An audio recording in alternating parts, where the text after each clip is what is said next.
Hey guys, and welcome back to Luigi's Mansion 2. This one is Richie's favourite mission. Isn't that right, Richie?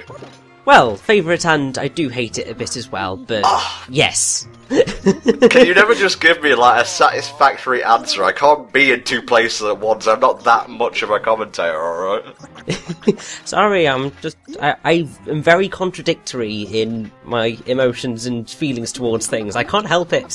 1 minute you're just talking normally over Luigi's Mansion 2, next minute you're on Twitter squeeing for your life over Bayonetta 2. Well, of course, I mean, I'm so excited. It's been like 5 years. Yeah.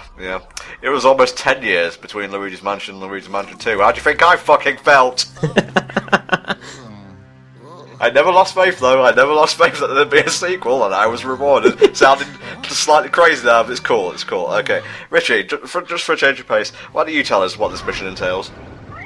Find the Polter pup and get the key back. That is basically the gist of it. Well, you're cheating there, because one, it said it on screen, two, Egad kind of paraphrased it at the start, but I'm kind of being pedantic now. Yeah, Richie's right.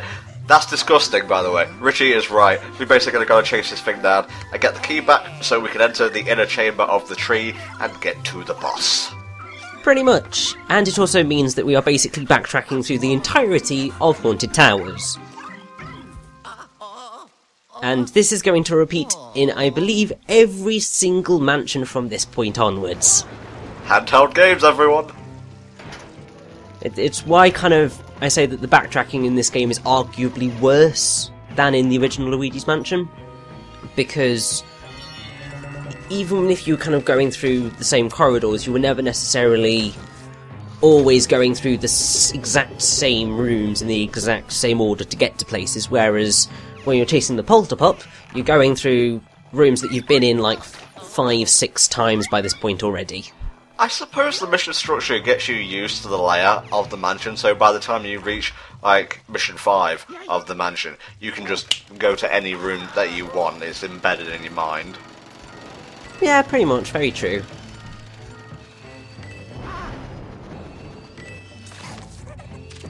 No, I was half expecting a gem to come out there, but we have them all, unfortunately.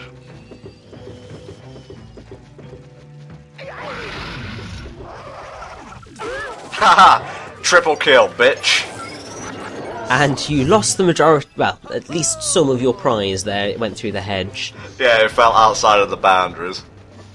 Which is just bloomin' typical. I know I said those trees, those topiaries, remind me of Princess Peach. Someone in the comments, I think, said they look like boos. Like the top of it looks like a boo, and I actually can kind of see that now. Yeah, I think that's probably quite accurate. I mean, I'm sure the boos probably did some gardening whilst they were taking over the world, just to kind of screw with everyone even more. Well, world's overblowing the situation slightly. It's just Evershade Valley, which, as someone else also pointed out, means that the valley is eternally in the grip of night. That's why you can't really tell how long it takes Luigi to do this, because the sun never rises. So one's learning from my etymology lessons how to deal with these things. Your lectures, and yes, it is a lecture in the words of Ricky Gervais. Didn't even catch the nickname for that one, did you? It was French Boodle, based on French Poodle. Yes, thank you, Richie. I may not have gone to Cambridge, but I got that one. Yeah, as I said, the Booby Trap and this one are just pretty bad puns in general. I see you this time. Get my fucking back, you piece of shit! No, I'm not mad. Why'd you ask? The Polter pup, even though he annoys me, just makes me happy because he's so adorable. Yeah. At least he's not Scrappy Doo tier. That would have been awful. Yes. Also, he's actually the only possessed ghost that is not actively trying to slaughter you. Not malicious in any way. Yeah, he's just kind of just playing. He's a dog.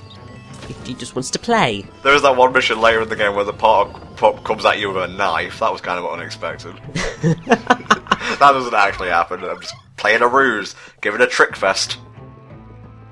I've been hanging out with Brit too much. His words have just rubbed off on me. It's just the way it works, really, isn't it? You just pick up bits and pieces from everyone, and then you're just kind of using their terms. Polter Pup's actually hiding behind here. We gotta go behind the organ to trigger him. You've also got to make sure that the organ exists before you can go behind it to find him. What a weird prerequisite. Rare footage of me not actually getting all the spirit balls in time. I know. I was quite surprised. Well, that one was like so high in the sky, that can just happen sometimes.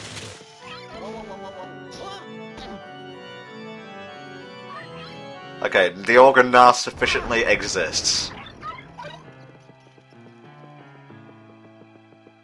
And he just does not want to kind of stay with us. It's just like, come on! It's like when I'm trying to put my cats outside, one of them just thinks I'm playing a game. No, I'm not. It's not a ruse, it's not a trick fest. Just want you to go the fuck outside so I can go the fuck to bed. Cats. They just kind of... Just play with you, and just are really sarcastic without saying anything at all. Man, we can be boring on this commentary sometimes.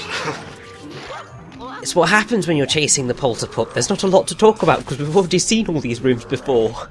Hey mate, I'll pop you in the gobber, I swear on me ghost mum. He's kind of mocking me at this point. Get in the vacuum. Thank you.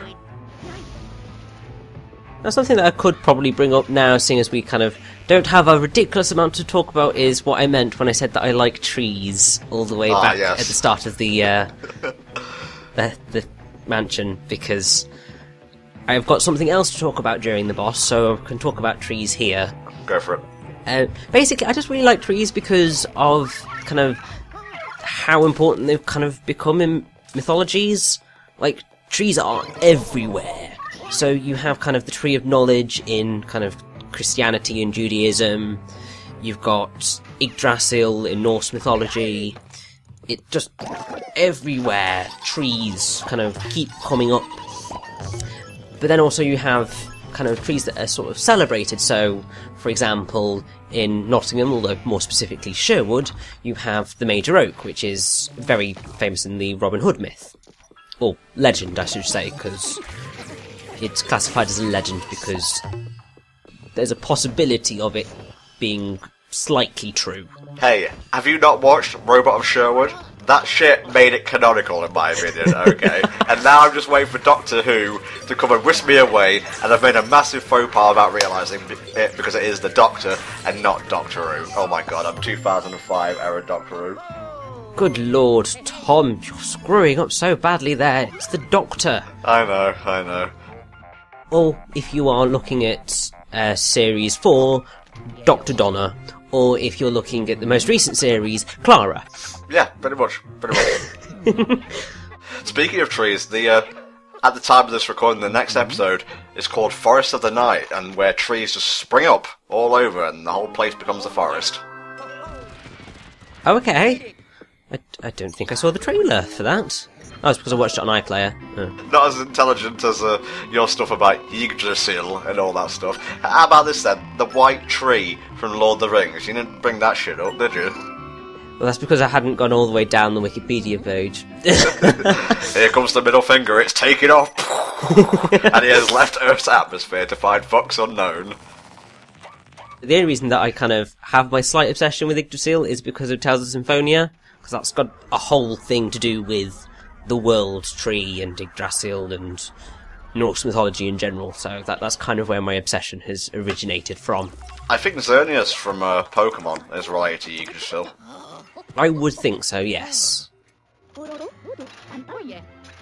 Yeah, let's put this thing in a pen already.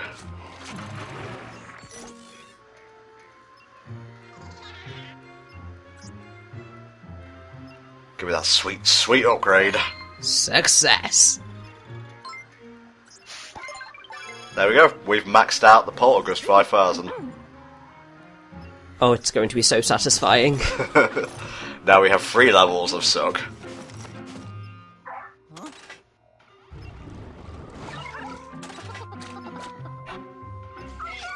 Didn't expect that to happen, did you? Well, they probably could have guessed, considering I said it's going to happen in every mansion from this point onwards. I kind of did spoil that. Oops. Richie. How powerful is the Polter Pop, though, to be able to escape from the Poltergust? Not even booze can do that. Well, didn't you know that the Polter Pop is some sort of symbol for God? Don't do this to me, Richard. I don't know what's real and what's fake anymore.